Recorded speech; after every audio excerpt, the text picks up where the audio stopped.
All right, guys, we are back for the season finale of the gambling show. Here with Yanni. What's up, dude?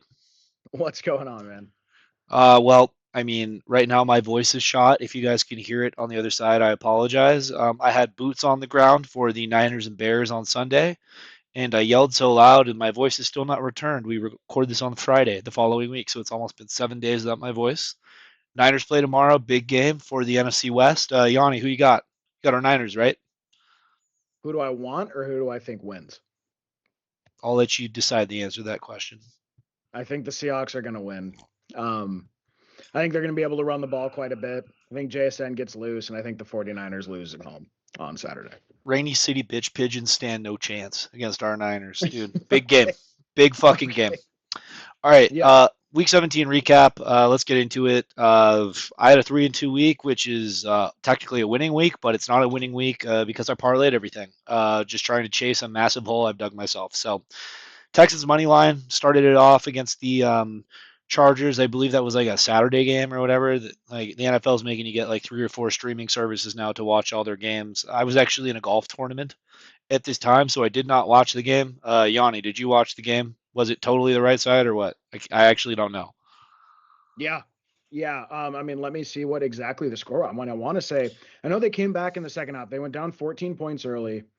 The Um, Texans went up 14 points early and kind of held yeah. on. I was on the golf course checking the score on this Yeah, I'm one. talking about the chart. I know the Chargers came back toward the second half, but yes, I think it was very clearly the right side. I mean, I guess though what someone might say to you is, well, the Texans got two field or touchdowns early and then were shut down afterward, which maybe would have been the concern about the offense. But no, dude, to me, like I think that was such a good bet. I thought it was such a good bet right off the rip. And I don't know, I think the Texans showed you a lot of why they're going to be one of the funnest teams to watch in the playoffs because I think they can do that to any team in the NFL. And I know this was a really bad matchup for the Chargers, maybe one of the worst matchups in the league, but like they teed off on Justin Herbert in that team. So I yeah, think the Texans are going to be an acquired taste, right? Because if you dig like hard hitting defensive football, you'll like them. But if you yeah, like exciting offense like the Bears and Niners had yep, last week, you're not going to get that with the Texans. But they no, do enough, they squeak by there. Next one was the Cardinals Bengals over 53 and a half points. The total on this game hit 51 points. I actually did get to watch this game. I feel like I had a good read on a lot of things. The Bengals, I said, would probably approach 40 points. They got close in the mid 30s. What I did not account for, though, is the Bengals holding the Cardinals to, I believe, 10 points deep into the fourth quarter. Secretly, the Bengals defense has actually been playing pretty well. I believe they're like 15th in EPA or something. They're like in the top half over the past 6 weeks on defense EPA. So defense is playing better. Credits to them. It's a bummer that they had that period without Joe Burrow. Otherwise, I think they'd be a very fun playoff team to watch. I think they're more deserving than multiple teams in the AFC that made it. Jaguars minus 5.5 against the Colts. I'll save that one for Yanni. That was a consensus of ours. 49ers Bears over 52 and a half. I mean, I was there, so let me tell you, boys, that went gangbusters very quickly. I will say, first play of the game, Brock Purdy pick six. I thought we were fucked. I thought, oh god, the Bears are gonna blow us out. I in the back of my mind though, I was like, oh, that's pretty good for the over though. But watching that game was an absolute delight. Just back and forth, no defense happening whatsoever. There was the Luther Burden breakout game. The fantasy community and our friend Yanni are extremely excited about that. We'll see where he's going in drafts next year. I think that's going to be funny. But yeah, that game like went to 70 points. It was awesome.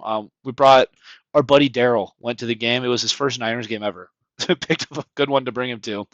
Then the last one, Rams minus 8.5.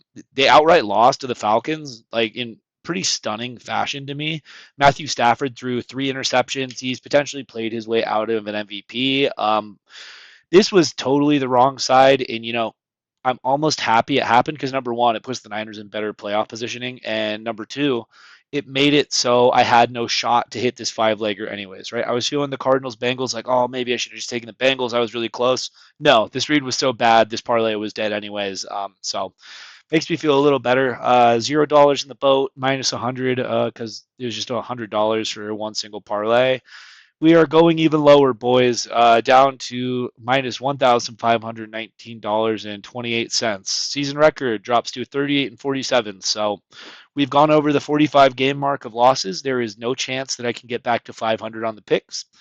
all I can do to try and scrape out a winning season here is get in the green. So got to make up over 15 units, all down to 1 week. We're gonna give it a good hack though. Yeah. So before I share my week, I'll share one of my favorite fishing captains I ever worked with in my life when I was a deckhand in San Francisco. His name was Sean. He was an Irishman from Ireland. Sean. I mean, he went back. I think his last name was O'Shaughnessy or O'Connor. Like I mean, one of those kind of Irish dudes. Had the thick accent, the whole thing.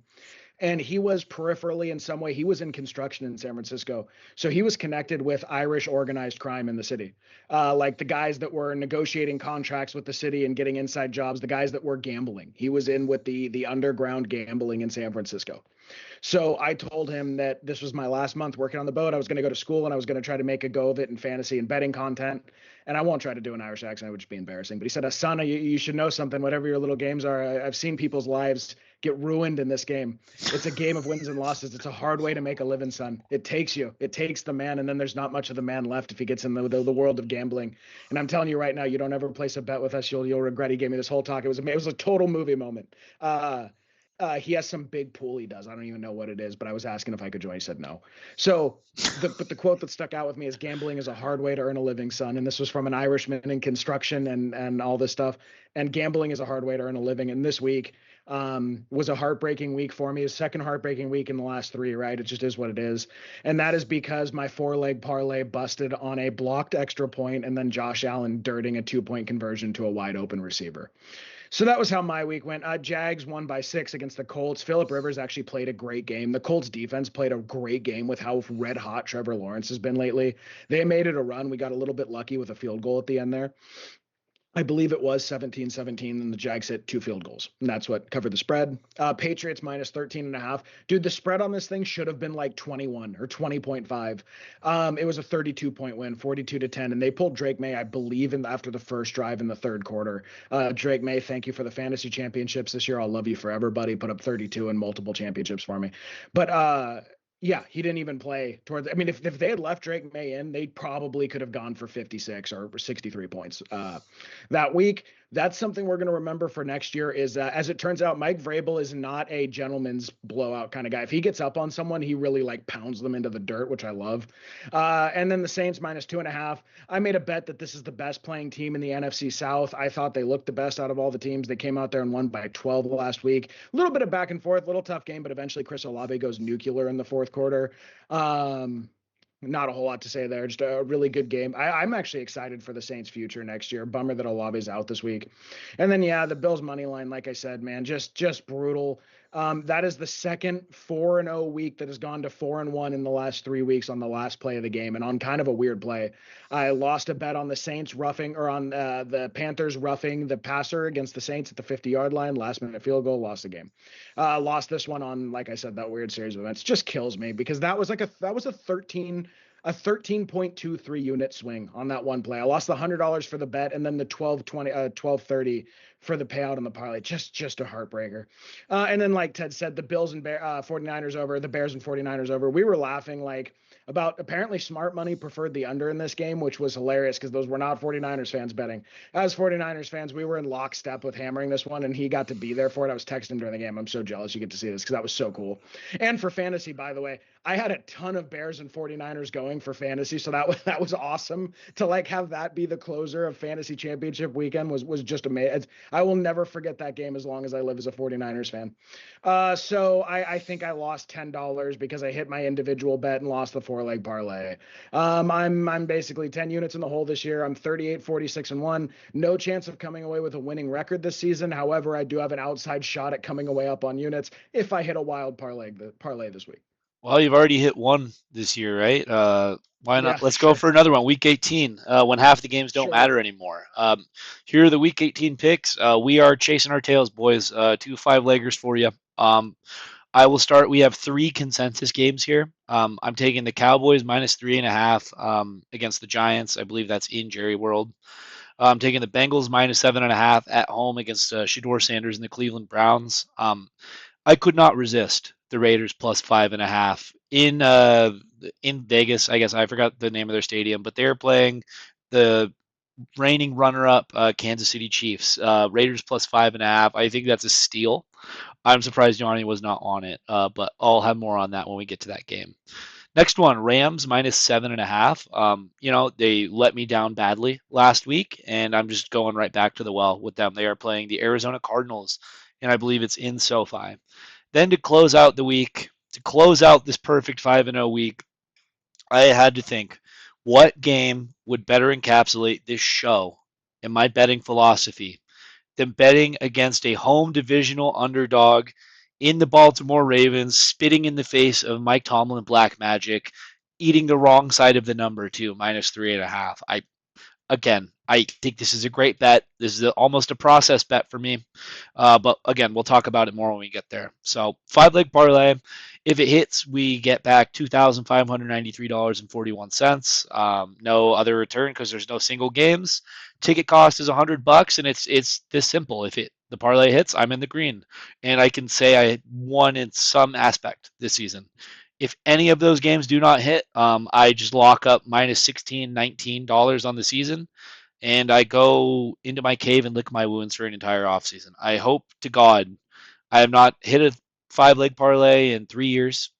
Like ever since we started the show, has not happened. This needs to be the week. This needs to be the week. It's do or die time. Yeah, so looking at these, there's actually one that I wish I had left as a single leg, but that's okay. We're rolling with it. So Cowboys, I'm riding with Ted on the Cowboys. I'm also parlaying that with the over at 49.5 against the Giants. I like that game to get out of hand pretty quickly, just as far as messy offensive production. Bengals 7.5. We're also riding together on that. Give me a team that's at least playing their starters this week. Right? That's where we're at.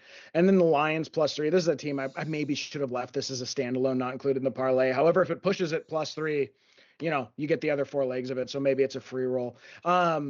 They are not resting their starters. It does look like Penei Sewell's going to be out with his knee injuries, though. And then the Ravens -3.5 on the road at the Steelers. This is as much of an emotional bet as anything else. I hope to God we do not have to watch Mike Tomlin and the Steelers. Even though I love Aaron Rodgers, dude, that offense is a mess. Like, that is not a serious playoff team that could win games. At least the Ravens could potentially win a game if they get into it. Total parlay return 25, 31, 81. Since all 5 games are parlayed, I'm only staking $100. It would be absolutely hilarious to go into the offseason up 14 units after how this year's gone because of 5 leg parlay hit at the last minute. We'll see. With the way the year's gone, I don't expect it to, but you never know. Got to stay optimistic, man. All right, first one. This is a consensus pick of ours. First leg of my parlay. It's going to be the Bengals -7.5 in an AFC North showdown. Here's the betting breakdown: 55% of total bets against the spread are on the Bengals here, and 63% of the total dollars against the spread are on the Bengals here. This is like it's not a home divisional dog, right? Like the Browns are a road divisional dog, so it's not as like key of a spot, I guess. But there's a lot of bettors here that are betting on the favorite in the AFC North, which is like historically not a fantastic bet, but I think a lot of people are seeing the same stuff that we are. So I agree with the public here. Season records against the spread. The Browns have covered 9 times. That's actually shocking to me. The Browns have covered 9 times. I guess a little bit of a secret gambling wagon. And the Bengals have covered 8 times. Offensive and defensive ranks. The Browns are 30th in offensive yards gained and second in defensive yards allowed. That just completely tells the story of this team. Putrid, horrendous offense and elite defense that's keeping them in games versus the Bengals, who are 18th in offensive yards gained and 32nd in defensive yards allowed. We've seen that offensive rank just slowly climb week after week now that Joe Burrow is back. The defense, in terms of yards gained, they are still last in the league, but they actually have been. If you squint your eyes and like watch a lot of Bengals games, like I've had to because I was a Jamar Chase manager, their defense is actually not playing too badly. And I mean, when we talk about this game, right? The main reason, because let's be honest here. Both of these teams have nothing to play for. There are no stakes on this game whatsoever.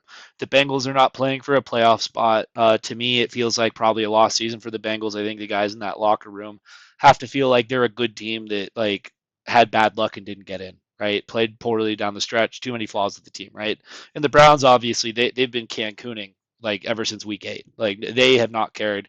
It's been all about evaluating the rookies and getting a better draft pick. Right. So when I look at this game, like it's 2 teams with nothing to play for, really. But the Bengals, when I look at them, and they have Joe Burrow, who is back from injury, It's the Joe Burrow vanity project. I think that there is no way, shape, or form that Joe Burrow is not going to want to be out there all 4 quarters and try and run up the score here on a divisional rival. These guys played in week one. The Bengals barely snuck out of there against the Browns, but the Browns really had their way with Joe Burrow. I think he had under 200 yards passing, 0 touchdowns. But this is all about stat padding. This is all about getting Jamar Chase and T. Higgins some numbers. This is all about Joe Burrow going into the offseason being able to pat himself on the back to me.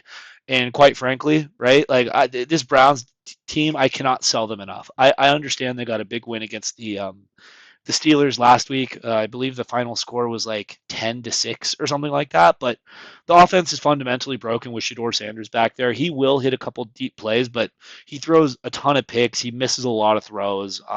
It's not a functional offense what the Browns are rolling out there right now. And with the big Q out with the broken leg, like they lost the one part of their offense that really works. Like you can say Harold Fannin like is an exciting player, and I think he is, but he injured his groin last week. I'm not sure if he even goes this week. So to me, I don't think this is even close. I think the Browns truly don't care, and the Bengals at least have the Joe Burrow ego to feed in this game. So it was attractive enough to me that I would take the wrong side of a touchdown here. I think this is a blowout. I don't think this is competitive.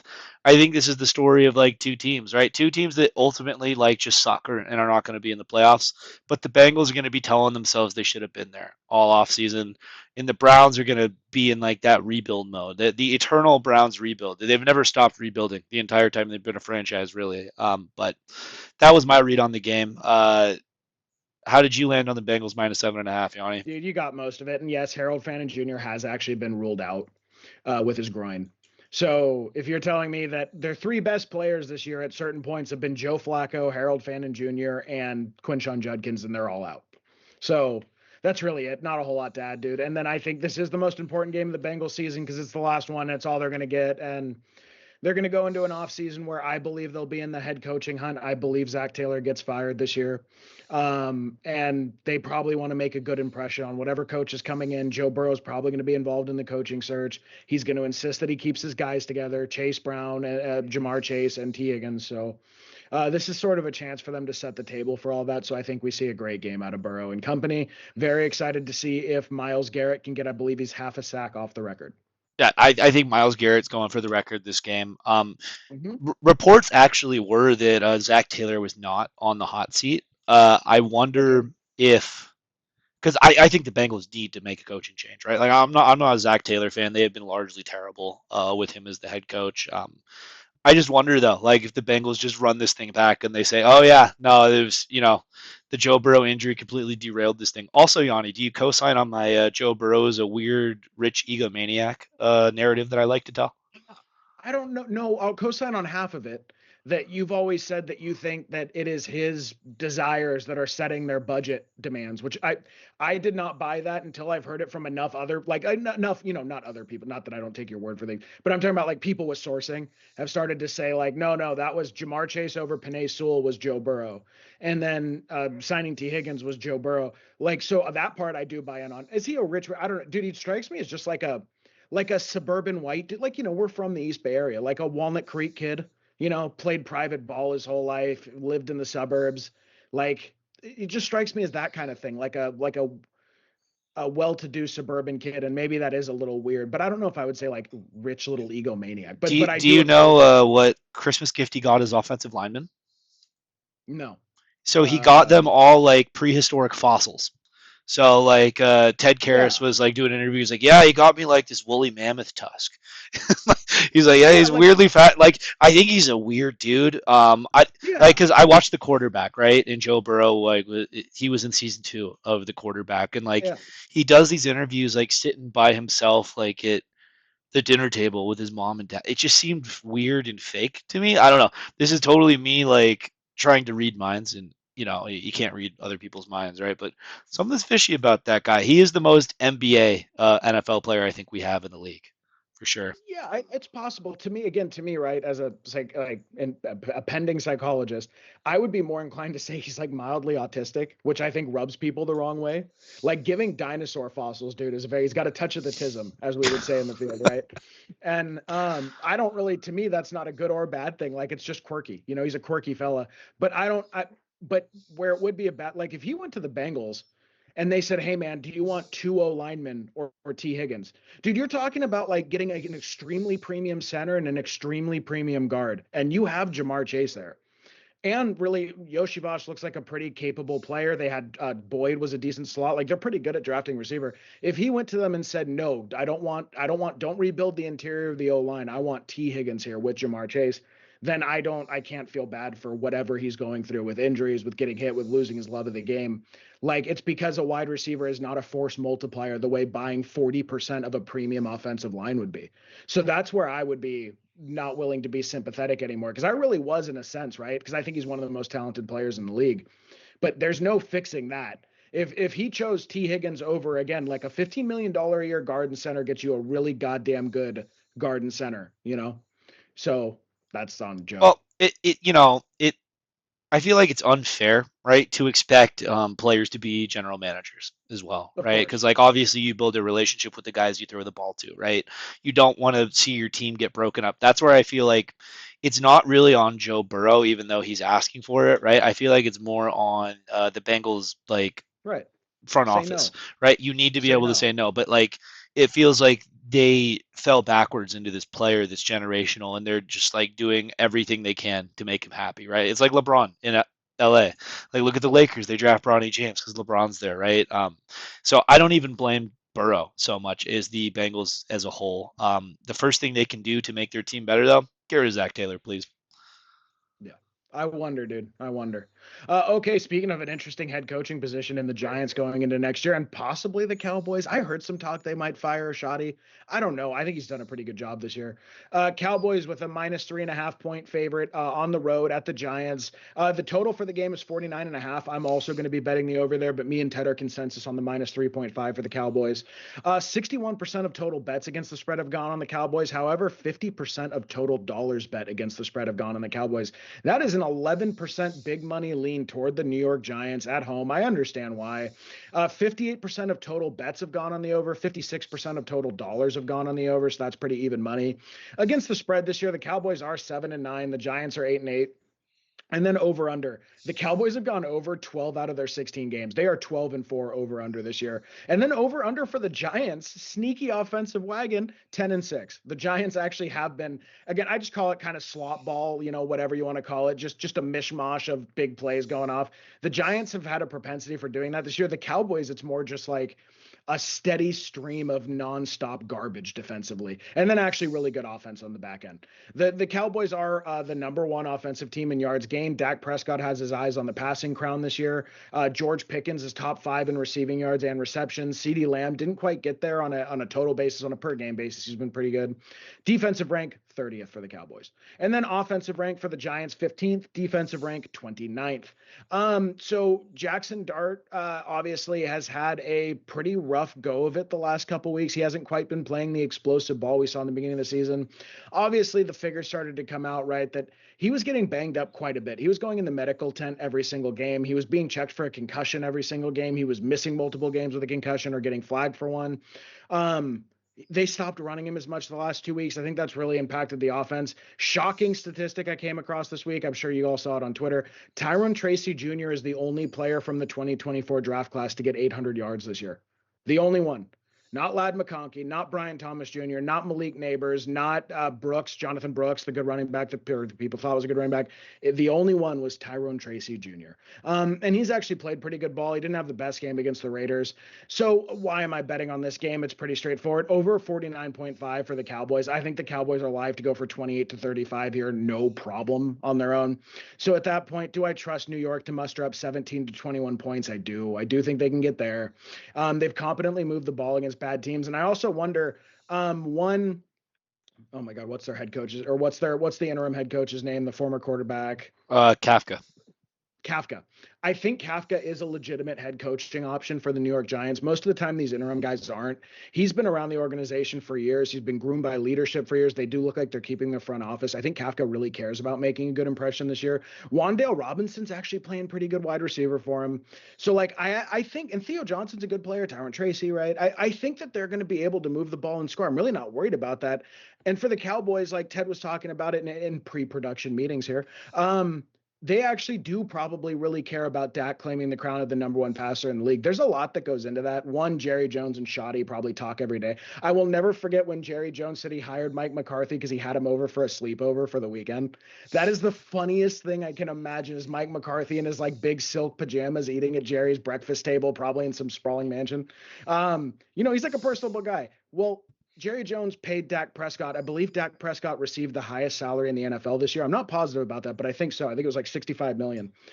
It behooves Jerry to be able to say I paid the highest salary for the number one passer in the NFL, right? That's a pretty big deal. He went and traded for George Pickens. He was sitting there wheeling and dealing all year. I think it really matters to Jerry to end the season on a high note with one thing that sells those season tickets next year, which is come watch the number one passer in the NFL throw to probably the best receiver duo in football, right? He can do that whole thing. It's a whole marketing ploy, and he's got the stage set for it. I think the Cowboys do actually go out there and give it their absolute best shot this season, or, biggest game of the season. I think they show up like it's a playoff game.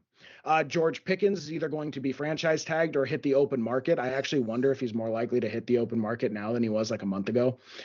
In any case, this is George Pickens' last audition for a $35 million a year contract. Is he worth that? I don't know. With the temperament issues, I especially don't know.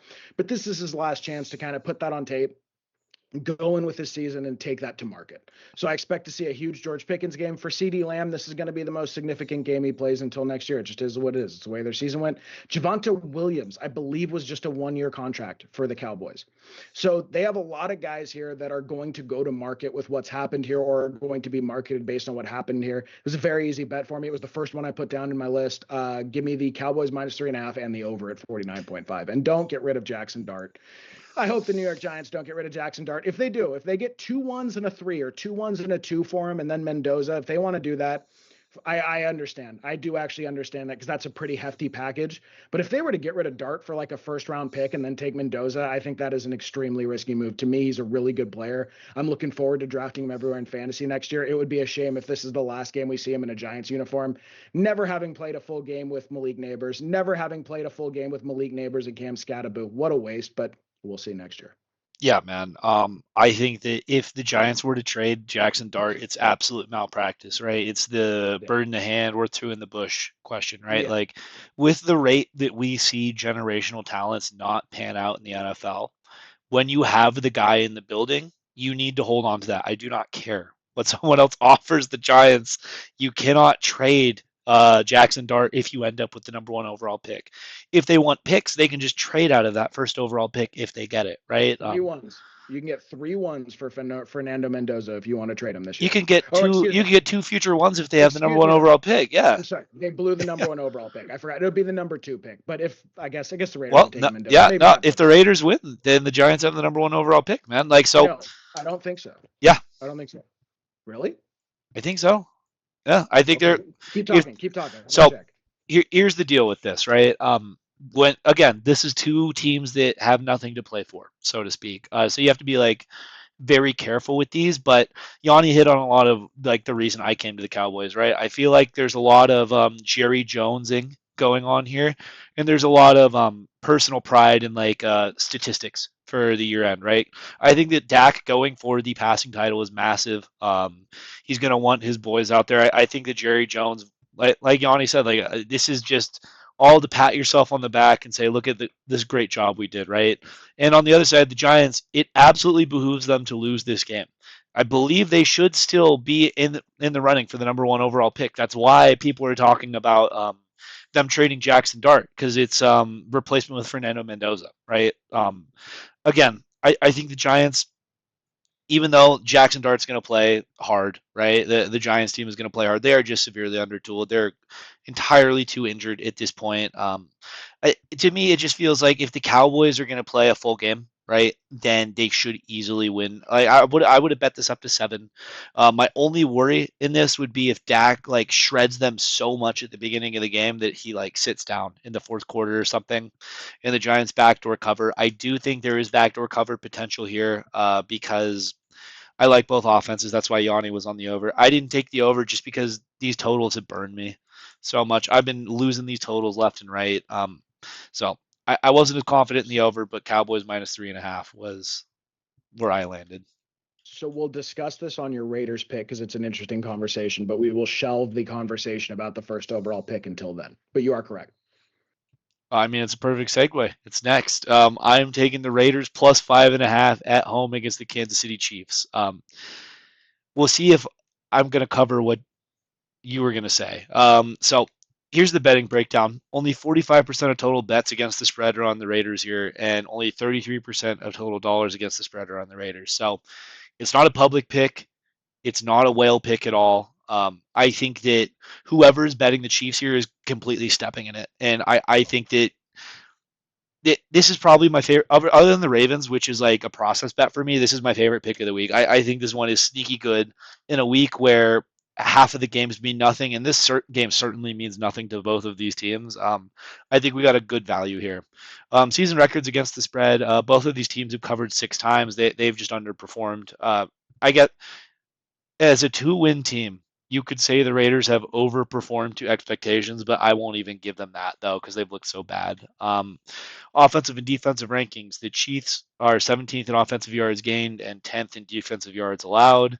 I feel like that tells the story really without Mahomes, right? Even most of the year has had Mahomes in there, and even then they were like a middle of the road offense. Defensively, they were holding up until it just feels like the Chiefs' competitive spirit broke and it became obvious they were not making the playoffs. Versus the Raiders, who are the worst offense in the league, a Geno Smith quarterback team that is not shocking to me at all, and the 16th ranked defense, which is kind of sneaky good, right? So really, when I look at this game, right, why would I bet the Raiders? Why would I bet the 2-win, looking like the number one overall pick Raiders, who, if they lose this game, lock up the number one pick?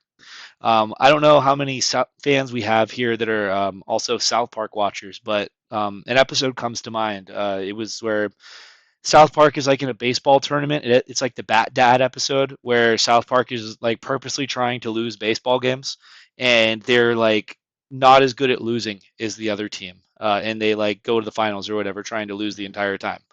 I feel like the Chiefs here have a very good opportunity to screw the Raiders out of the first pick with their third round quarterback or third string quarterback Chris Aludikun, who I did the research on this. He's a 2-year player. He was on the Steelers practice squad.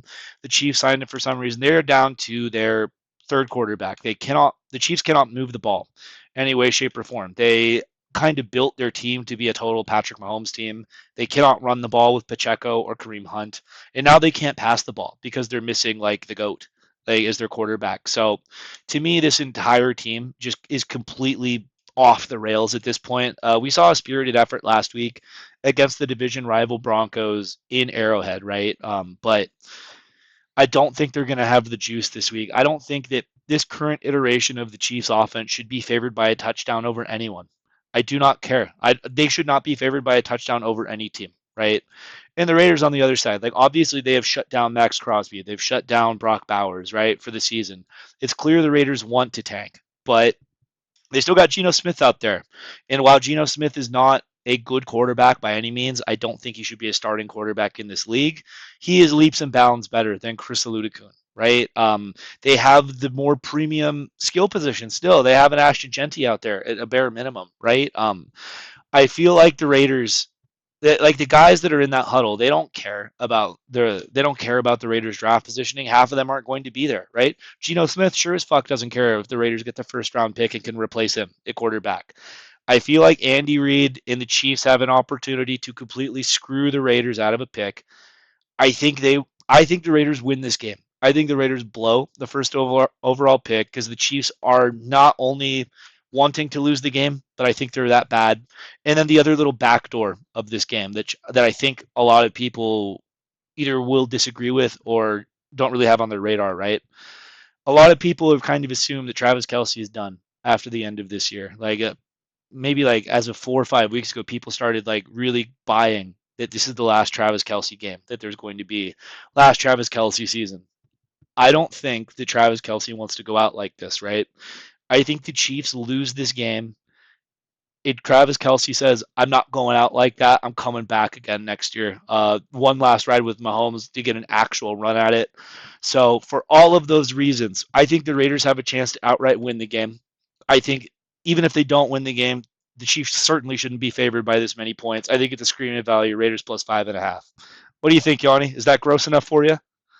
Yeah, that is really gross. And so what I was looking at, so as it turns out, if the Raiders win and the Giants lose, the season has to play out to determine who has the tiebreaker in strength of schedule because they're that close. So they can't actually definitively say right now if the Giants lose and then the Raiders win, they would tie in record, and then the seeds need to get locked in for the end of the season to see who had the lower strength of schedule. So yeah, that's actually a fascinating angle. So to me, it's like it's imperative that the Raiders lose this game for their organization. It's imperative. Um, for just a lot of things, dude. I don't. It's hard to get in position to get. Mendoza looks like I've started doing my little dive into the rookies for fantasy for next year. I watched him play last night or 2 nights ago, whatever it was, against Alabama. Looks like a really good player to me. So it's like, to me, dude, like the future of the Raiders relies on this fucking pick coming home. They're just so incentivized to lose. That's the only reason I won't bet. I won't bet on a team that needs to do everything humanly possible to lose. But then again, so do the Chiefs. The Chiefs need to get up there and get some really premium young talent infused into the roster, especially with some of the expensive guys they have sitting around. Or like, as much as I love Rashee Rice, I think he kind of showed he's not like a true X receiver, right? He's like a short range guy. Maybe they need a big receiver. I know there's a couple of them in the draft. I don't know if there's any that would go that high, but like there's really good linemen. There's two really premium offensive tackles and then a third that's pretty good. So it's like, I think the Chiefs are pretty incentivized to lose as well. I'm just saying it would be, to me, an organizational disaster if the Raiders were to come through and win this game for them. So but winning isn't the same thing as covering 5.5, right? It's a pretty big number. So I like your bet. I really do. That's why I wouldn't bet on is I don't like betting on two teams that both want to lose. God knows how that turns out. That's it's that's all it is not for me. it's not very often you get a chance to completely screw your like Yeah. longtime rivals out of a player like Yeah. Fernando Mendoza, man. Yeah, the Raiders need to Yeah. lose this game, but I think Gino's like probably the best player on the field on offense, right? And if he doesn't care, No, no, no. Genty's the best player on the field. But yeah, Genty certainly doesn't care. Genty's probably looking forward to. He's been breaking out a little bit the last month. I don't You know. know. I don't know. Be nice to have another Raiders pick come home. I feel like I'm one of the better Raiders handicappers in the world. You I've do. only You keep grabbing them. You keep grabbing them on these giant unders. I think what was it that you hit like 13.5 plus 13.5? I think one time you oh yeah. bet on a back to cover. Yeah. Also, very important to note here, depending on results of the final week of the season, I may be a second team free agent. There is a good chance my Carolina Panthers make the playoffs. And if they do, Oh. I have to let them go. The Raiders Oh. are looking pretty Yeah. nice as a potential second fan destination, baby. Yeah, yeah, or the Saints. The Saints are a good one, I feel like. But yeah. Okay. So my next bet, the Lions have already been eliminated from the playoffs, but I'm taking them +3 versus the Bears. I've said this a few times this year, but when I'm doing a big parlay, so this is a 5-leg parlay, if this bet pushes, I get the other 4 legs for free. That's how it works, right? They cancel out this bet, they give you the other 4 legs, which is kind of a free roll, right? 46% of total bets against the spread have gone on the Lions. 40% of total dollars bet against the spread have gone on the Lions. The Lions are 7-9 this year against the spread. They've not been doing great. The Bears have quietly been a covering machine. They are 10-5-1. Offensive rank for the Lions, third. Defensive rank for the Lions, 18th. Offensive rank for the Bears, sixth. Defensive rank for the Bears, 28th. So for me, purely, this is a vibes bet. Amon-Ra St. Brown is questionable, but he's pushing to go, and I believe he does go this week. Penei Sewell is going to be out, and I believe they're missing one other guy. I forget who, maybe a middle linebacker. So someone's banged up. The Lions are always really banged up. I know that the Lions have been hemorrhaging yards on the ground to the last 3 or 4 weeks. I think they're giving up like 140 yards per game on the ground, and they're playing the Ben Johnson Bears, who will run the ball all day.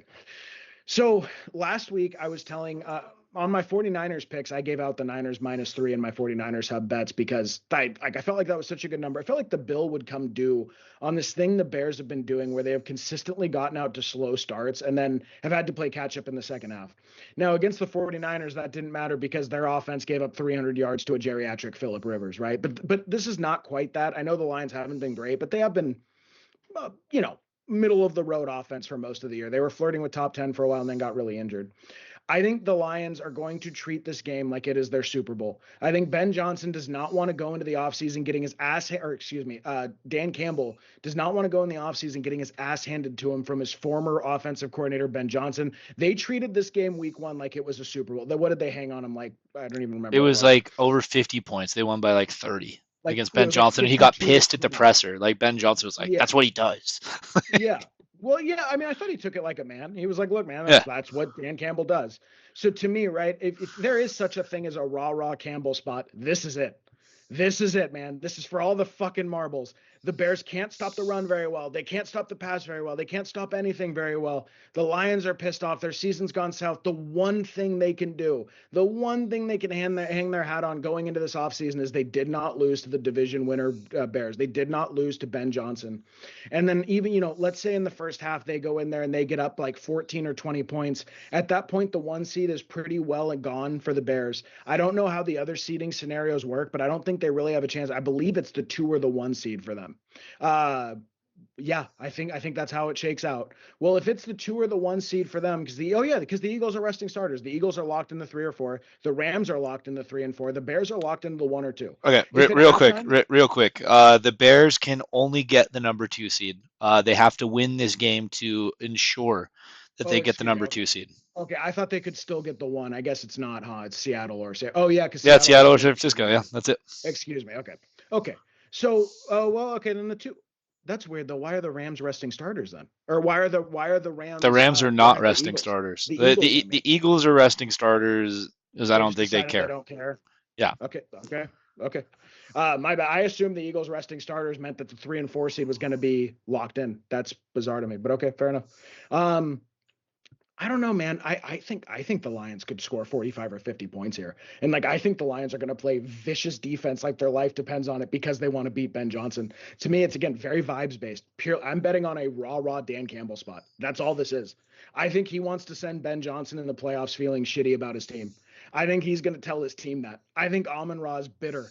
I think Amon Ra wants to go out there and have one last game to end the season well. I think Jameer Gibbs got embarrassed the last 2 weeks. And against the Vikings, a team he normally goes off against, he got canned badly. Jameer Gibbs is due for a contract at the end of the season. David Montgomery is a former Bear, and he's putting shit up like Dan Campbell can go fuck himself on Twitter, right? He's posting things like that.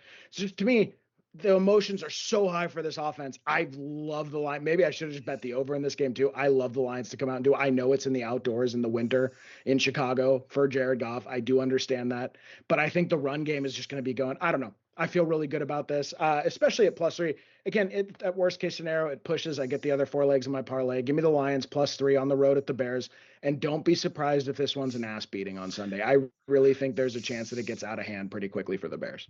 Well, I think that there's a lot of reasons to bet the Bears in this spot. First of which we talked about it a little bit earlier, but the Bears have something to play for here. It is a win and you get the 2 seed game for them. The Lions have nothing to play for, right? It's going to be in Chicago. You have Jared Goff outside in the cold. His splits are horrible there, right? And the Yeah. third piece of this is the Bears got embarrassed week 2 by the Lions by 30 points, right? Yep. We talk about a Dan Campbell raw spot. I think Ben Johnson has some of that dog in him, man. Yeah. Really, I think he's going to get his guys up to play here. That being said, though, Clearly. right? Even though the Lions have nothing to play for, I think you're absolutely right in the assessment that if there's one team that is not going to give a shit and play for their head coach in a meaningless game, it is the Detroit Lions, right? So the way I look at this game is I think the Lions, like I have not nearly as much faith in the Lions defense as you. I think they're trash. I think they're dumpster trash. I think the Lions are just as bad and profile similarly to the 49ers, right? So I think your best case in this game is we have another banger like we did on Sunday night, 49ers Bears, where it's just an offensive explosion back and forth. And when it's like that, when it's like a coin flip game where I like both of the offenses, I dislike the defenses, then I'd take the points, right? I'd take the +3. And if you you know, if you're a little bit higher on aspects of the Lions than I am, I see the +3. It's for me, it was a stay away because I do feel like the Lions come out here and play hard, but I think the Bears. I don't think they're a good team. Like, make no mistake. Like, even though I was in the building, I saw the whole thing. I think the Bears are what we like to call a fake good team. Like, they're one of those teams that I feel like might be one and done in the playoffs, honestly. But I think the Lions are so injured right now; they're not really a good team either. So it was a stay away for me. But I think this will be deeply fascinating television to watch for sure. Yeah. It's a bummer this is not fantasy season anymore because I think like this is the game you'd want to have Jameer Gibbs or Luther Burden or Caleb Williams, that type of player going. You know what it is? Maybe I just want to feel something one last time this year. One last time, have a little action on a game that I think there are amazing storylines for. So maybe that's why I made the bet. Who Well, knows? these are like your two pet project teams, right? Like all season, I Oh, have to hear you talk about, oh my God, Ben Johnson and the Bears. Oh my God, the Lions are so oh, good. These are like your two pet project teams. well, the Lions is more about the players. The Bears, it's about Ben Johnson. I'm just such a Ben Johnson fan. So yeah, yeah, yeah. All right, next one we have the Cardinals going to LA to play the Rams. I'm taking the Rams -7.5 here. A ton of points for a team that just lost to the Atlanta Falcons, but hear me out, guys. I think I got some good reasoning here. Here is the betting breakdown: 88% of total bets against the spread are on the Rams, and 73% of the total dollars bet are on the Rams. So massive public consensus on the Rams here. Less of like a big whale consensus. So you got some big money coming in on Arizona. I get why you would do that. More on that in a minute, though. Season records against the spread: the Cardinals have covered 6 times. Just a largely disappointing season from them. The Rams have covered 11 times. A lot of those have come early, and then they're really reeling the last 2 weeks. The Rams are on a 2-game losing streak. They've effectively blown any chance they had at the 1 seed. They could have been rooting for the 49ers in this game to get the 1 seed.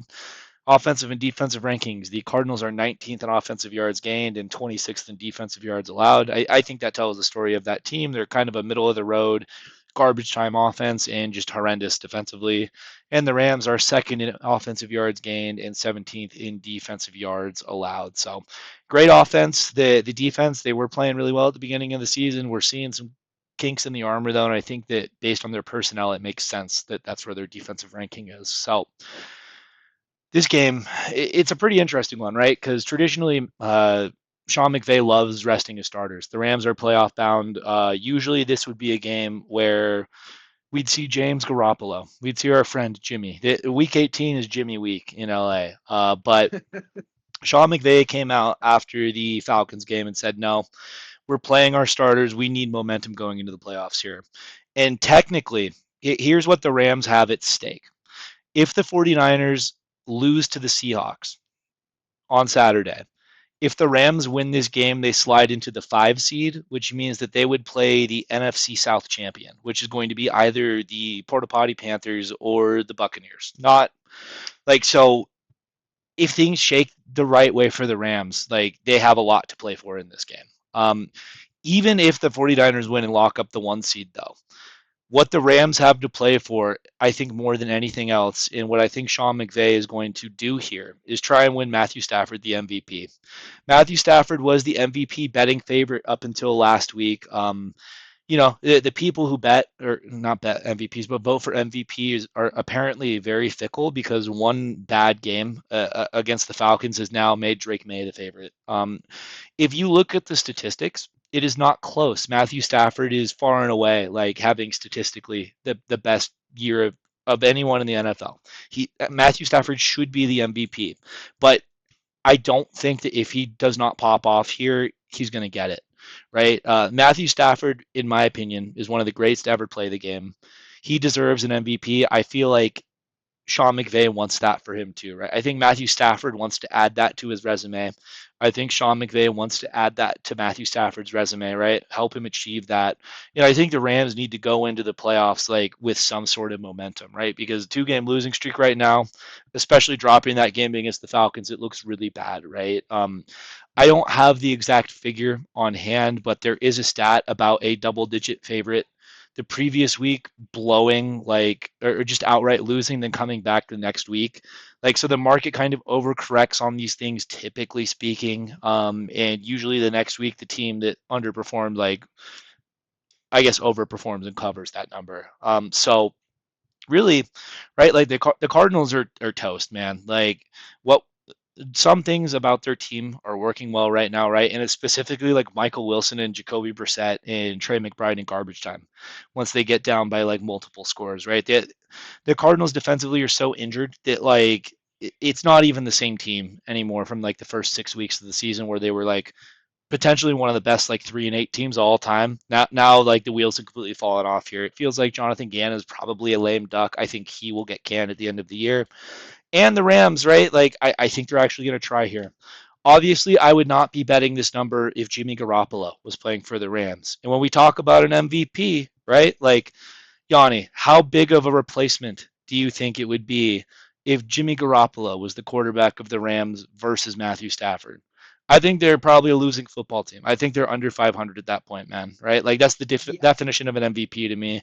I think Matthew Stafford has one of those 4 or 5 touchdown games. I think he steals the MVP back in this game, and I think the Rams blow out the Cardinals pretty comfortably, having a little pat on the back going into the offseason. So that's how I landed on the Rams -7.5. It is an ugly number. I am taking the wrong side of the hook, but I have some conviction in this. I don't think the Rams will let me down again. What do you think, man? I think the only risk you're running is a backdoor cover. In theory, this should be a 14 to 20 point game for the Rams. So yeah, My yeah, my agree. only worry is if like Sean McVay said all that and then he like plays them for a half.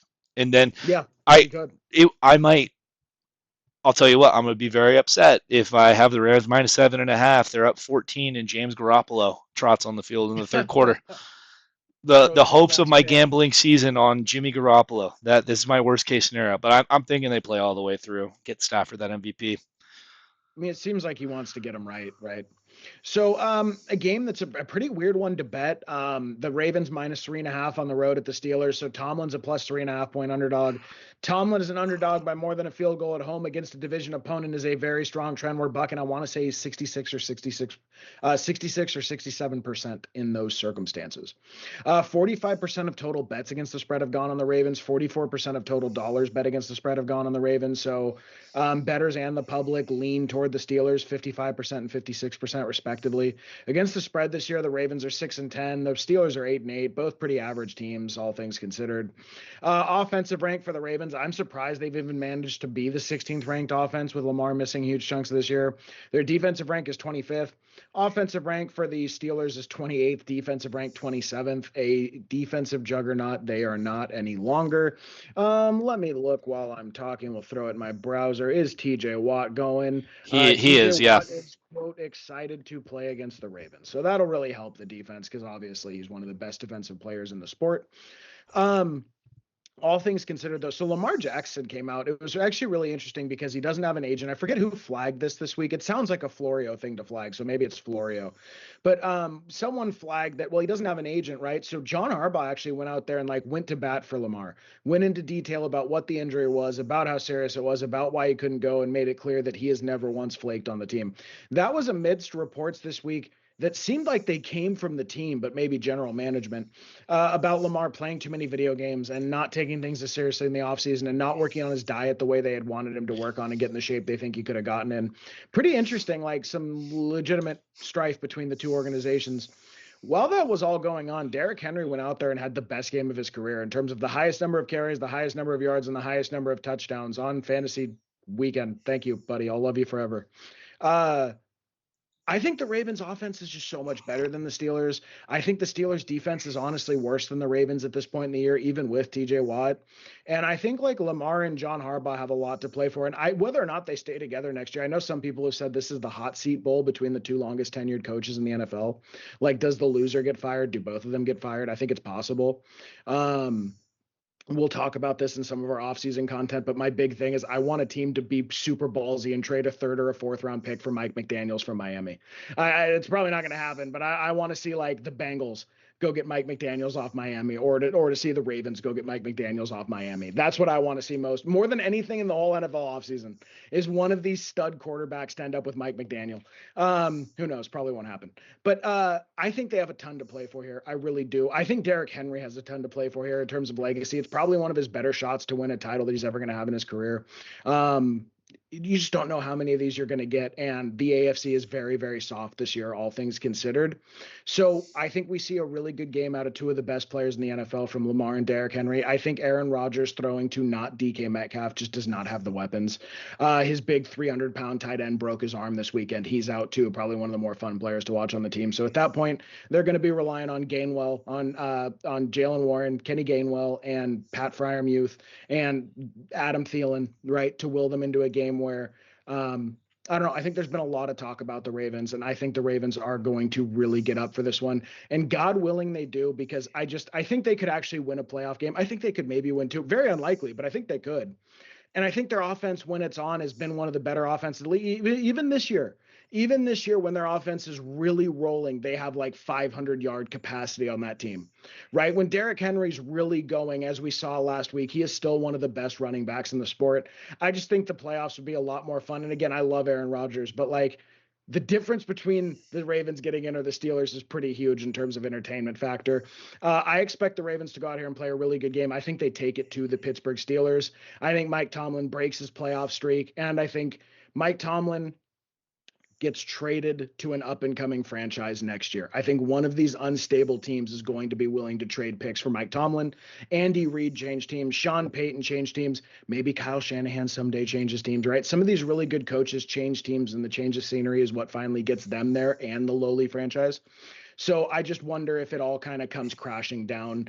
It just seems like all the elements are there for it. And I still think Lamar is one of the best players in football when he's healthy. He hasn't been healthy all year. Will he be healthy this week? Almost certainly not 100%.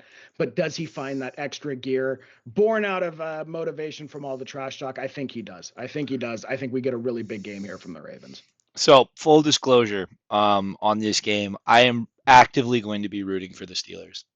I want the Okay. Steelers to win this game Okay. because if they don't, this is it for Aaron. Aaron's done. Like, and I want to see him get one more playoff game. Like, obviously, I think that the Steelers could do far less than the Ravens in the playoffs. I think the Ravens are the significantly better team, and I would have bet this up to 7 for the Ravens. So, a couple of things about this game. You did touch on this, but I really want to hammer this home. I think the Steelers are completely lost without DK Metcalf. As it turns out, DK punching that fan, I think is going to be the difference between the Steelers making and missing the playoffs here. The Steelers could not get to double digits against the Cleveland Browns because their weaponry is so bad, man. Like you're asking Kenny Gainwell and like Aaron's throwing to MVS and Adam Thielen and Roman Wilson. Like these guys just are not NFL players. Like it seems very obvious to me like why the Steelers wanted Brandon Ayuk now. Like without DK, man, like I can't think of a team that's more reliant on a singular wide receiver. And like if you pull that guy out, like they just can't do anything. Right? Darnell Washington being out obviously hurts, right? And I think okay, I don't know if this is a hot take or not. I think this Ravens defense is playing almost better than the Browns defense at this point. Like obviously they had the Malik Willis did pretty well against them last week. Like obviously the Ravens still win by like 20, right? But over the preceding like month and a half, the Ravens defense has been playing really, really well too. They started getting a little more healthy. Obviously, they're still missing like Manabuke or whatever, their D tackle in the front, but they got guys like Kyle Van Noy back. They got guys like Roquan Smith back. They've been playing better, right? So without DK Metcalf in the lineup against this defense, I don't know how the Steelers get to 10 points. I, like the only way the only path to covering this number or even having a chance in this game for the Steelers to me is going to be a defensive touchdown. Like the Steelers need to do that impact play on defense thing because I think that with Lamar coming back, with Derrick Henry running like he is, like I think this is the Lamar Jackson fuck you game to everyone else. It feels like he more so than a lot of other players, like when you say he can't do something, right? When he starts getting doubted or shit talked in the media, he comes back really strong. Like there's narratives out there. Oh, well, the Ravens, they're not good. They never cover against the Steelers. Obviously, the public's picking the Steelers overwhelmingly, or not overwhelmingly, but the public is on the Steelers, which is shocking to me, right?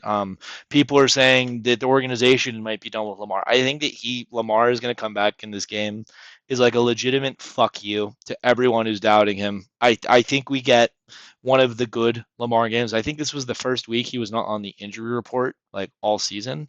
So in theory, he's coming into this game clean, right? And I feel like if the Ravens can get in with the way the AFC is, I think they could make a run, right? Like they'll play if they win this game, the Ravens get the 4 seed and they'll play the Texans round one. Like I know there's a lot of things to like about the Texans, but I think the Ravens can absolutely win that game, right? I think the Ravens could beat the Bills as it currently stands. Like maybe the Ravens would lose to like the Broncos or the Patriots or whatever, right? Like sure, like that I don't think they'd be favored in those games, but this Ravens team has far more experience in the playoffs and meaningful games than any of those top seeds. Like I think you're right. Like if Derrick Henry's looking at this, this probably is like his last real shot, real good shot to get to a Super Bowl. He's 32 years old, the ageless wonder, winning a fantasy championships, but I don't know how much longer this is going to last, right? So to me, it feels like the public is doing the trend bet thing. Um, I get it. Mike Tomlin in his career against the Ravens against the spread, I believe, is 15-2. So we are betting really aggressively against a trend here, but it's about the Jimmies and Joes to me. And black magic isn't real. Oh, Yeah. I that's mean, good. we saw what a generational Derrick Henry game. I don't care. I know he's old. He's not going to do it forever. I won't take him in fantasy next year. I don't think he has a lot left in the tank, but like let's be very clear. Derrick Henry is capable of going for 200 yards and 4 touchdowns any given week. Like if Lamar is healthy in the playoffs, they can beat any team.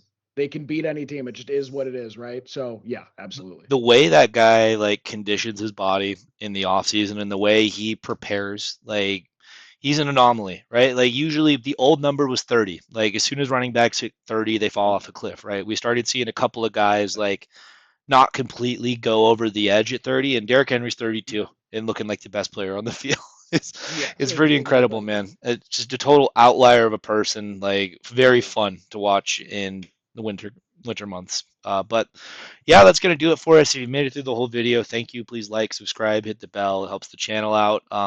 Last gambling episode of the season. I hope it goes well for us. I think what we'll do is like we need to do more off-season content this year. What I want to do is I want to do like a little number crunch because I've been keeping all of this stuff that we're betting on in an Excel sheet, and I think that we could do like a betting recap episode. It takes me a while to do that. Like it's a long document. There's a lot of things I got to do to make that Yeah. happen, but I think I want to do that because I think it'll be cool to see, right? Like, oh, how many what were my most losing bets on the year, right? I can tell you right now, my total bets were not good on the year, right? Like Yanni probably has really good total numbers, right? But like, I'm kind of interested to see how that turns out because I want to get better at this, man. Obviously, it Yep. looks like I've gotten worse because this is by far my worst year, but just taking sometimes getting a bird's eye view is kind of cool. Let us know in the comments if like you'd be interested in a gambling like recap or whatever. And we got some more episodes coming for you, like in the coming weeks. We're doing playoff coverage, and we'll kind of see what the schedule has for us. But I'm hoping to get more videos out there, so we aren't taking like a 7th month break. Thanks, guys.